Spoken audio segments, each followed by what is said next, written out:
Oke, assalamualaikum warahmatullahi wabarakatuh. Kali ini saya akan membahas tentang value proposition dan SWOT ya, dan SWOT analysis. Kenapa saya tidak lanjutkan ke feasibility study? Ternyata memang feasibility study ini masih terlalu kompleks untuk masih dalam tahapan teman-teman yaitu ideasi gitu kan. Sebelum kita mencapai ke sana, kita harus tahu dulu value dari ide bisnis teman-teman maupun juga kekuatan ya yang bisa diukur dari analisis SWOT. Oke, langsung aja.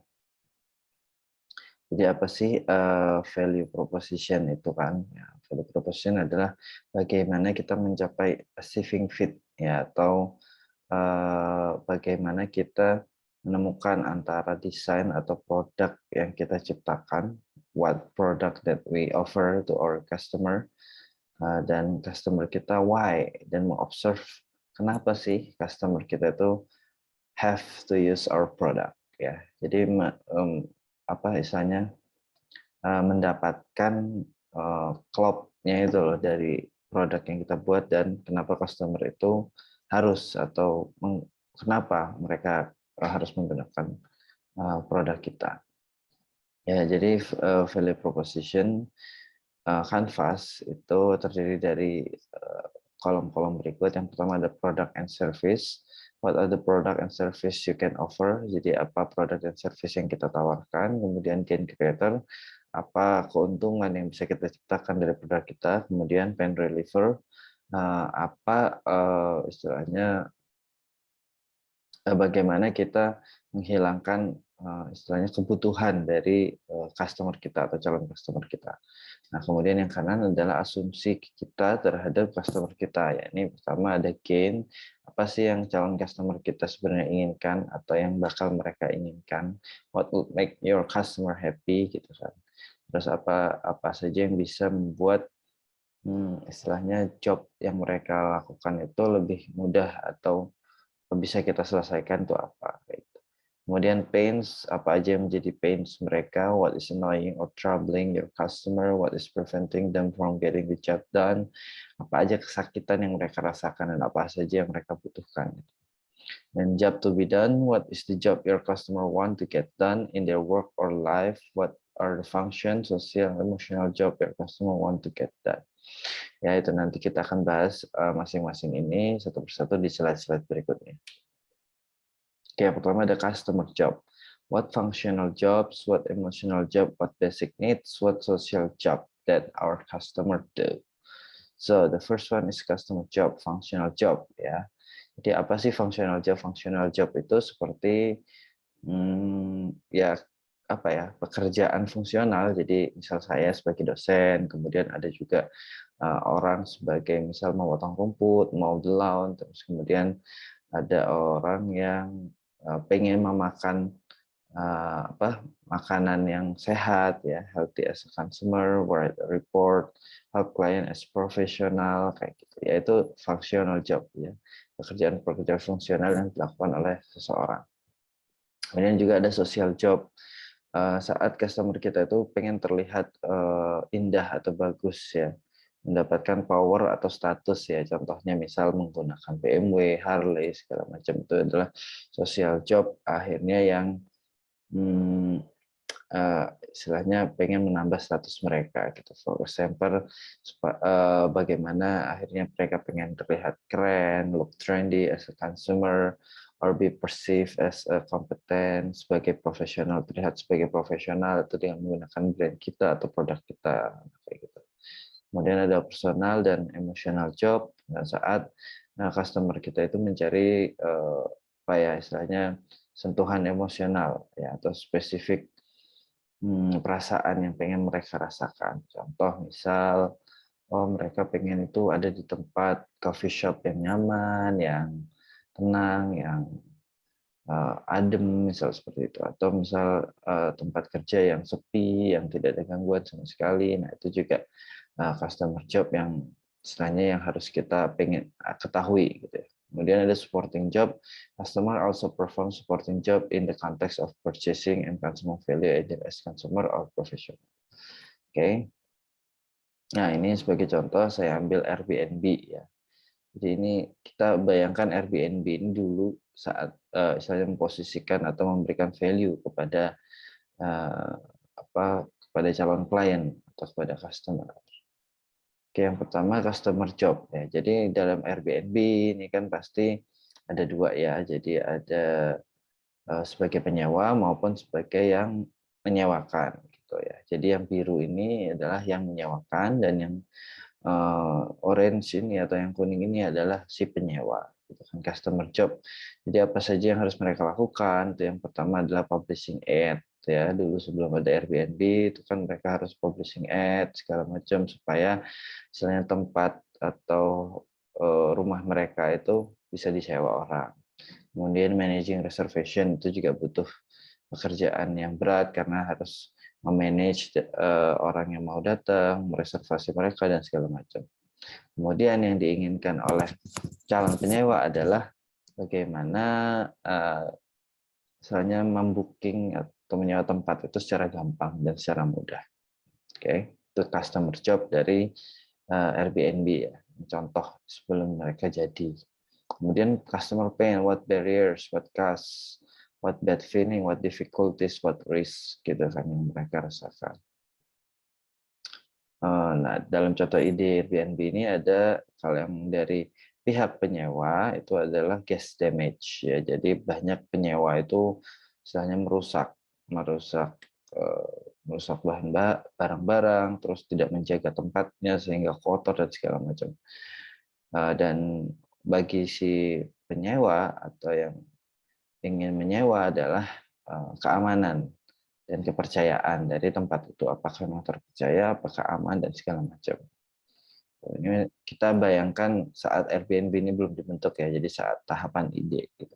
Kemudian customer gain, how the customer measure success, what expectation, what delights, what savings, what make life easier. Gitu kan. Bagaimana kita istilahnya memudahkan customer kita gitu, atau bagaimana kita istilahnya memenuhi ekspektasi mereka, gitu ya. The customer gain, required gains, there are gains without which solution wouldn't work. For example, the most basic expectation that we have from a smartphone is that we can make a call with it. Jadi required gain itu adalah sesuatu yang memang harus dimiliki dari suatu produk. Contoh yaitu tadi telepon atau handphone itu pasti fungsinya yaitu harus memang bisa untuk nelpon, misal seperti itu. Ada expected gain kalau di sini contohnya adalah ya kalau kita beli iPhone itu ya kita berharap desainnya itu pasti bagus ya dan memang kokoh misal seperti itu. Itu expected ya yang di customer itu harapkan dari suatu produk. Kemudian unexpected gain, these are gains to go beyond customer expectation and desire. They wouldn't even come up with them if we ask them. Before Apple broke touch screen and the App Store to the mainstream, nobody really thought of them as part of a phone. Nah, jadi sebelum iPhone itu menciptakan istilahnya touchscreen, handphone touchscreen dan ada itu namanya marketplace dari aplikasi-aplikasi App Store ya atau misal di Android itu ada Google Play ya itu mereka tidak berharap atau tidak berekspektasi, oh ternyata ada ya hal seperti itu kayak gitu. Kemudian desired gain, these are gains that go beyond that we expect from solution but would love to have if we could. These are usually gains that customer will come up with if you ask them. For example, we desire smartphone to be seamlessly integrated with our other device. Nah, itu keinginan ya. Jadi keinginan misal aku pengen nih handphone ini bisa terintegrasi sama laptop, bagaimana ya caranya, atau misal terintegrasi dengan device lain, kayak gitu. Itu adalah contoh-contoh atau jenis-jenis apa harapan dari gains yang bisa didapat dari customer. Nah, dari contoh Airbnb ini bagi para penyewa itu adalah pengen harga yang terjangkau, gini ya, terus atau banyak pilihan, kemudian bisa merasakan istilahnya pengalaman tinggal di tempat-tempat yang unik-unik ya, local experience. Kemudian bagi banyak yang menyewakan adalah mendapat additional revenue atau tambahan pendapatan. Kemudian juga dapat komunitas atau istilahnya marketplace that hold apa ya semacam penyewaan-penyewaan tempat unik ya. Jadi mereka dapat komunitas sendiri gitu. Kemudian produk dan service. Jadi apa aja produk yang ditawarkan, which one help to get the jobs done, crucial or trivial, penting atau tidak. Nah, ini produk dan service ini bisa dibagi juga, ada jenis-jenisnya, ada physical atau tangible asset ya, berupa produk, berupa aset yang nyata, kemudian ada tangible produk, contohnya copyright, paten, ya, kemudian nama brand, after sale assistant itu juga tidak terlihat namun terasa. Kemudian ada juga digital product such as music download or service such as online recommendation and so on. Sekarang banyak sekali digital product yang bisa kita dapat. Misal contoh kalau misal kita download ebook, kemudian kita beli semacam kalau dari foto itu ada preset dan macam-macam. Kemudian financial product such as investment fund and insurance or service such as the financing of a purchase. Oke. Ya, financial product ini banyak juga macamnya seperti saham, reksadana dan sebagainya. Oke, kemudian dari Airbnb ini menawarkan adalah produk berupa community marketplace for unique space. Nah, itu masuknya ke tangible asset ya. Jadi space, dia menjual unique space di mana tempat-tempatnya itu unik dan menjadi pasar tersendiri gitu bagi orang-orang yang ingin menyewakan maupun penyewa dari unique space. Ya, pain reliever, how do they relieve pain? Bagaimana mereka produk kita itu mengurangi pain mereka, kesakitan mereka. Ya, jadi untuk tadi itu kan yang menyewakan itu kan takut adanya guest damage di mana tamu itu merusak properti lah istilahnya. Nah, dari Airbnb ini oke kita sediakan Airbnb house guarantee ya, di mana yang menyewakan itu mendapatkan jaminan berupa mungkin uang atau mungkin berupa kontrak ya dari para penyewa sehingga terasa aman gitu. Kemudian bagi para penyewa bagi para calon penyewa ini adalah tadi itu pain-nya itu berupa trust dan safety ya, bagaimana mereka tidak bisa percaya atau bisa merasa aman dari orang yang menyewakan itu. Nah, pain reliever yang disediakan oleh Airbnb adalah profil dan review dari mungkin space-nya, public space-nya, kemudian ada disertai dengan alamat dan fotonya sehingga bisa dilihat secara online atau mungkin bisa menuju langsung ke tempat alamat yang tempat itu disewa ya. Nah, ini contohnya house are covered by our $1 juta guarantee gitu kan. Ini contoh dari di website Airbnb. Ini kebetulan mungkin di luar negeri. Nggak tahu kalau di Indonesia bagaimana kebijakan. Kemudian gain creator, how do they create gains? Gitu, bagaimana product or service that we create is create gain. Ya. Airbnb. Nah, dari sini Airbnb Meetups. Nah, di mana bisa mempertemukan antara mungkin pilihan-pilihan tadi ya, pilihan-pilihan untuk orang calon penyewa gitu atau mungkin bisa bertemu langsung dan sebagainya. Kemudian ada insentif policy di mana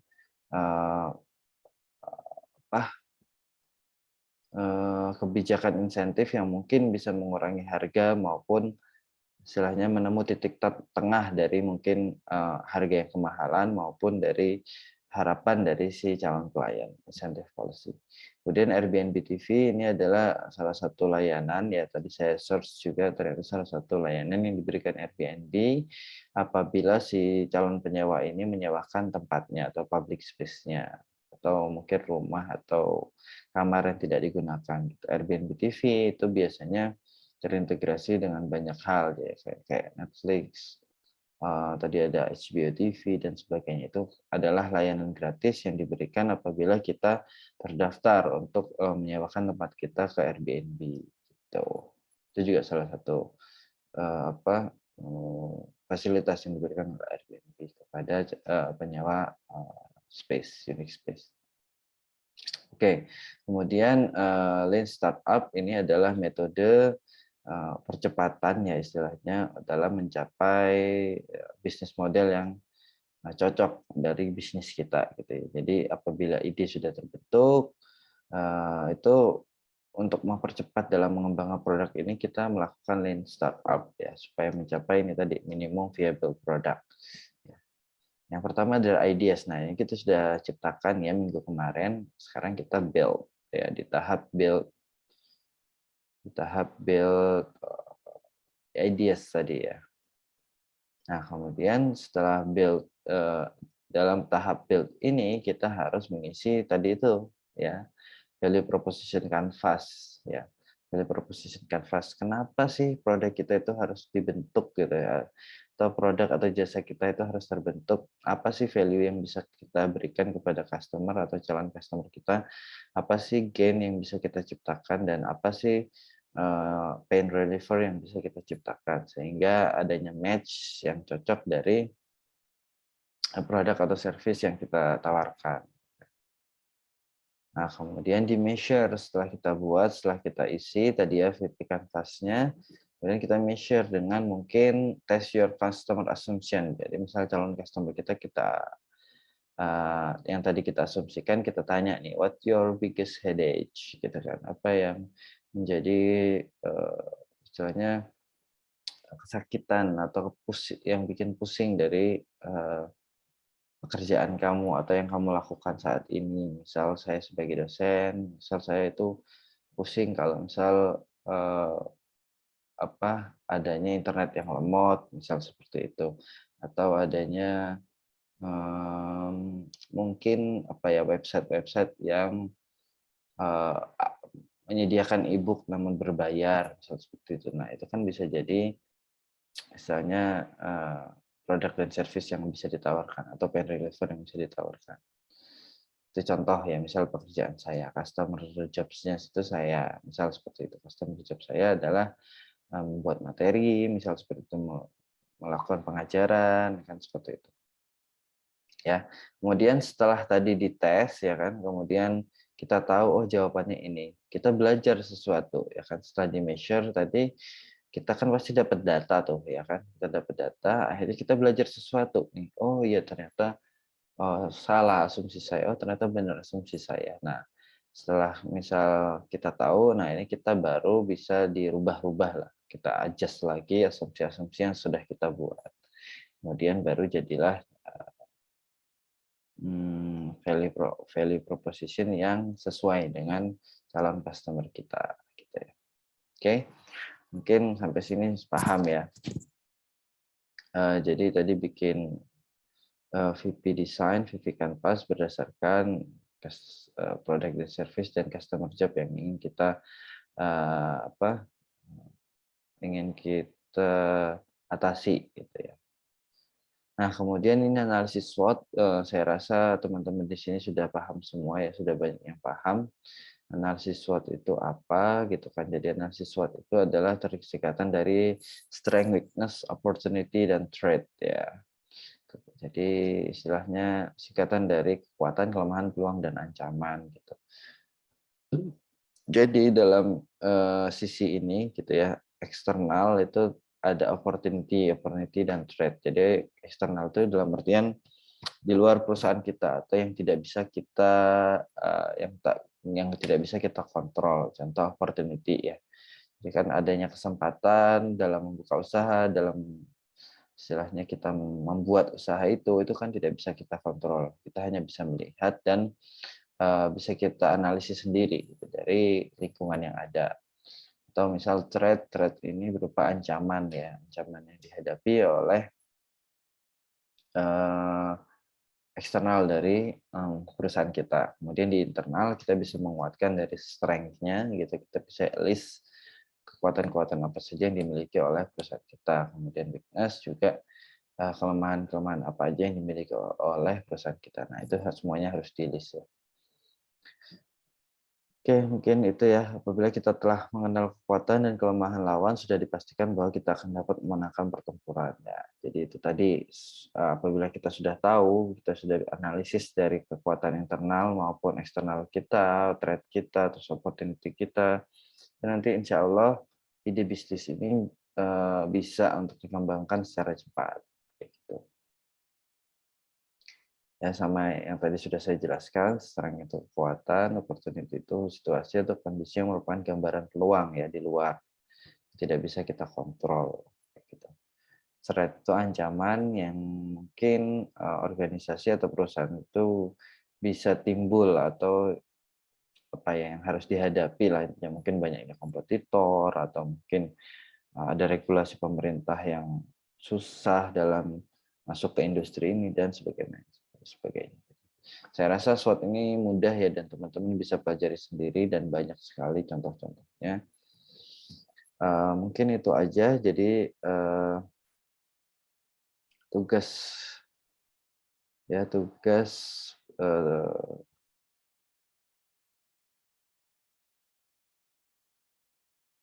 tugas minggu depan ya.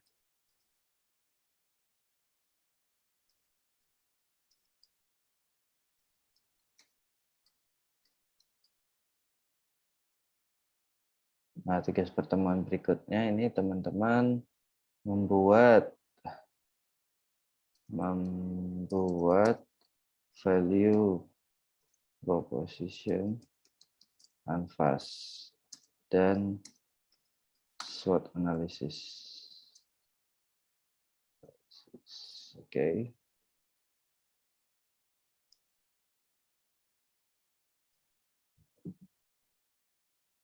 Oke, jadi untuk pertemuan berikutnya, teman-teman di sini membuat value proposition canvas dan SWOT analysis dari masing-masing ide bisnis yang sudah teman-teman buat. Nah, dari situ nanti mungkin bisa kita istilahnya kaji ulang lagi ide bisnis yang teman-teman punya, apakah memang dibutuhkan oleh calon customer atau mungkin apakah memang punya nilai yang lebih gitu ya apabila kita membuat itu, apa tidak ada atau biasa aja gitu kan.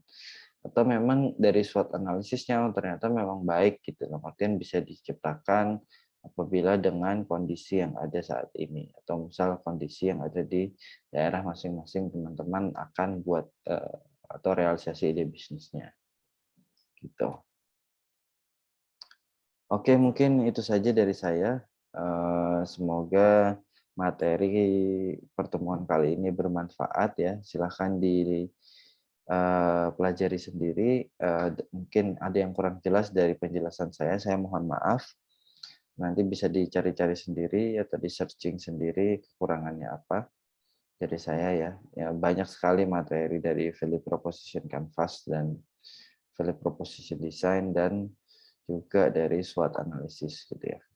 Kenapa saya tidak mengajarkan feasibility study? Karena itu tadi ya, itu masih terlalu kompleks dan masih terlalu jauh, istilahnya, keilmuannya itu udah sangat feasibility study itu udah mau mencapai business plan gitu, di mana bisnis ini mau dijalankan kayak gitu. Sedangkan, kita itu masih tahap ide di mana masih belum tahu apakah ide ini beneran bagus atau tidak, matang atau tidak, dan apakah value dari ide bisnis ini beneran bernilai atau tidak. Nah, dari situ kita cari dulu atau kita telaah dan analisis dulu apa memang kalau memang sudah fix bagus dan memang memiliki nilai dan calon potensial bagi calon klien kita, maka akan kita lanjutkan ke pertemuan-pertemuan berikutnya ya. Ini mungkin bisnis model canvas dan juga marketing strategi ya.